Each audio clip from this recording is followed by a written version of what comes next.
کراچی کا ایک بہت بڑا جامعہ، میں نام لینا نہیں چاہتا، کیا خبر کوئی وہاں جا کے بات نہ کر بیٹھے، بہت بڑا جامعہ، اور اگر آپ کو چاہیے تو مجھ سے آ کے بات پوچھ لیجیے کہ میں بہت ذمہ داری کے ساتھ بات کر رہا ہوں. اتنا بڑا جامعہ کہ جہاں پر پڑھنے والے وقت کے محدث بنے، مفکر بنے، مفتی اعظم پاکستان بنے اپنے وقت کے، اتنا بڑا کراچی کا جامعہ ہے، اتنا بڑا نام ہے، ہو سکتا ہے لوگوں کے ذہن میں بھی آ جائے. وہاں پر 32 سال تدریس کرنے والے جو استاد گرامی ہیں، کچھ سال پہلے اپنی بیٹی کی شادی پر قرضہ لیا تھا، قرضہ نہ اتار پائے، سیلانی ویرفر سے مزید قرضہ لے کے ان کا قرضہ اتارا، اب سیلانی والوں کا قرضہ اتار رہے ہیں. رونے کا مقام ہے نہیں ہے. 32 سال سے قال اللہ و قال رسول پڑھانے والا انسان، اس نے اپنی بیٹی کی شادی کی، قرضہ لیا، نہ اتار پایا، وہ عالم دین نہیں اتار پائے، سیلانی والوں سے لیا. اور یہاں آپ ایک نعت خواہ کو بلانے کے لیے 2-2.5 لاکھ روپے اس کی صرف سیٹ پہ لگا دیتے ہو، صرف سیٹ پر 60-70 ہزار کے پھول لگے ہوتے ہیں جو 2 گھنٹے کے بعد سڑک کی زینت بنے ہوتے ہیں، اور 2-2.5 لاکھ روپے اس کو نذرانہ لوٹا دیا. پنجاب بلایا ہو، پنجاب سے بلایا ہو تو آنے جانے کا ٹکٹ بھی دے دیا آپ نے. اور اس عالم دین کا کیا قصور ہے کہ جو آپ، جس نے نسلوں کو علم پڑھا کر، قال اللہ و قال رسول پڑھا کر اللہ کا برگزیدہ بندہ بنایا، اور یہ نعت خان پر آپ لاکھوں، آپ نے خزانے کھول دیے ہیں، اپنی دولت کا منہ نعت خانوں پہ کھول دیا ہے، قوالوں پہ کھول دیا ہے آپ نے. اور یہاں علماء کی حالت دیکھی آپ نے کتنی عجیب و غریب ہو گئی ہے. تو یہ وقت تو دیکھنا پھر تھا نا، جو آج آپ کو نظر آ رہا ہے، یہ تو وقت تھا.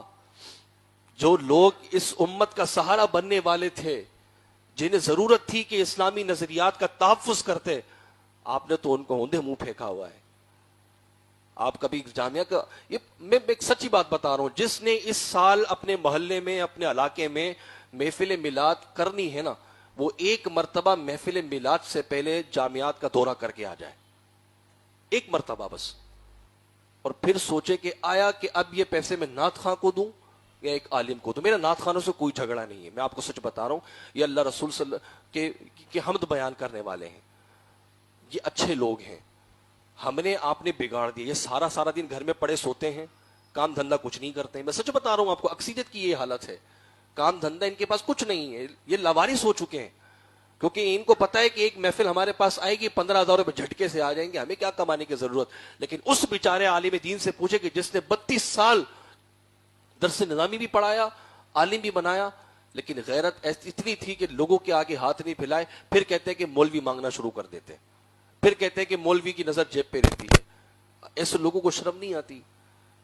نعت خانوں کو آپ نے پیسے دے دے کے ان کو گھروں میں جو نا آپ نے بیزار بنا دیا ہے، ان کو کام دھندے کی لت نہیں ہوتی. اور جس نے زندگی کی ساری دولت، ساری سرمایہ کتابوں پہ صرف کیا ہو، آپ کی نظروں میں نہیں ہے. دیمک کی نظر ہو رہا ہے، مسودے لکھے جا چکے ہیں، کتابیں سائٹوں میں پڑی ہوئی ہیں، کوئی چھاپنے والا نہیں ہے. چھاپنے والا نہیں ہے نا. آپ کسی بھی بڑے نعت خواہ کراچی کے، اس کا ایک پیج جو سوشل میڈیا پہ بنا، اس کو لائک کر لیں، ٹھیک ہے؟ لائک کرنے کے بعد آپ دیکھیے گا روزانہ اس کی محفلوں کے نوٹیفیکیشن آپ کو آئے گا، روزانہ. مطلب روزانہ کی بنیاد پر صرف شہر کراچی کے اندر ہی لاکھوں روپیہ محفل نعت کے نام پر جا رہا ہے. اور یہاں کیا ہو رہا ہے کوئی پتہ. اور محفل نعت میں آپ بیٹھیں گے، سچ دھج کو بیٹھیں گے، لگے گا بھائی بہت اچھی چلی ہے اہل سنت، بہت اچھا، اہل سنت اپنے عروج پر ہے. لیکن جب آپ محفل میلاد سے نکلیں گے نا، پھر آپ کو یہ خون میں لیتے ہوئے شہادتیں نظر آئیں گی. اگر ان کو ان شہادتوں کی فکر ہوتی نا، تو یہ ساری چمک دھمک نظر نہیں آ رہی ہوتی آج. تو ہم نے اور آپ نے اب لگام ڈالنی ہے. ذرا تیار ہو جائیں، خدا را اب ذرا تیار ہو جائیں، کیونکہ جس خطے میں، جس علاقے کے ہم ذمہ دار لوگ ہیں، یہاں یہ لوگ یہیں سے گئے ہیں.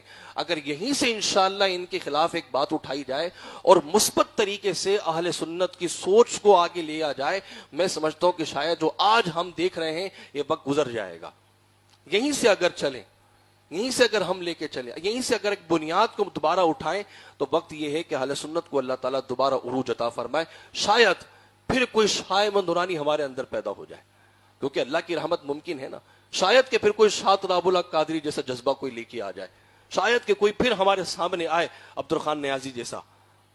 جب ہم نے یہ ساری چمک دھمک نعت خانوں پہ لگا دیے تو اللہ رسول کی بات کون کرے گا بھائی؟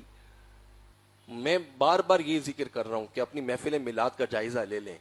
ہمیں وہ محفلیں چاہیے کہ جس میں چمک دمک نہیں تھی لیکن لفظوں کی چاشنی اتنی تھی کہ یہاں سے رسول اللہ کا نام نکلتا تھا وہ تصور میں مدینہ آ جایا کرتا تھا.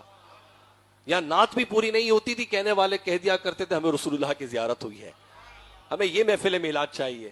ہمیں یہ محفل میلاد نہیں چاہیے جو آج کل ہو رہی ہے کہ ایک عالم دین 365 نعت خواں. یہ کوئی محفل نعت ہے؟ 365 نعت خانوں کی جھڑمٹ میں آپ نے ایک عالم دین رکھا ہے, بیچارہ 1 گھنٹہ بول کے گیا, پتہ ہی نہیں لگتا کیا بول کے گیا, صرف 1 گھنٹہ. اور اس 1 گھنٹے کے دوران پھر بین الاقوامی نعت خواں آ جائیں, لیجیے وہ بھی مائنس, وہ بھی ختم کر دیا ہے. تو اب آپ ذرا غور کر لیں, نتائج آپ کے سامنے ہیں. جس کی محفل میلاد میں آپ چمک دھمک دیکھیں نا, تو پھر آپ ذرا تصور بھی کر لیجئے گا کہ اس سے 5 منٹ پہلے آپ نے ایک ناموس رسالت کے مسئلے پر ایک شہید مسلمان کی لاش بھی دیکھی جو خون میں لتڑی ہوئی تھی, اور یہ بیٹھ کے وہ نبی کی نعتیں جھوم جھوم کے پڑھ رہے ہیں. ان کو کوئی بتا نہیں رہا کہ حالات کیا کس طرح جانب جا رہے ہیں. اور آج بھی آپ 2.5-3 لاکھ روپے کے نذرانے لے کے نعت خوانی میں آ رہے ہیں, پیسے یوں کر کے لوٹائے جاتے ہیں, ایسے ایسے پیسے لوٹائے جاتے ہیں. یہ رواج تو نعت خوانیوں میں ہمارا نہیں ہے. اب بات آگے نکل جائے گی, سمجھدار آپ ہیں, ذرا اب عمل کی طرف جانے کی ضرورت ہے. انشاءاللہ یہاں سے ہم اور آپ کوشش کریں ایک مثبت سوچ کو لے کے اٹھیں. ہم نے ہی اس چیز کو آگے لے کے گئے تھے, انشاءاللہ اس میں ہونے والی برائیاں بھی ہم ہی ختم کریں گے انشاءاللہ.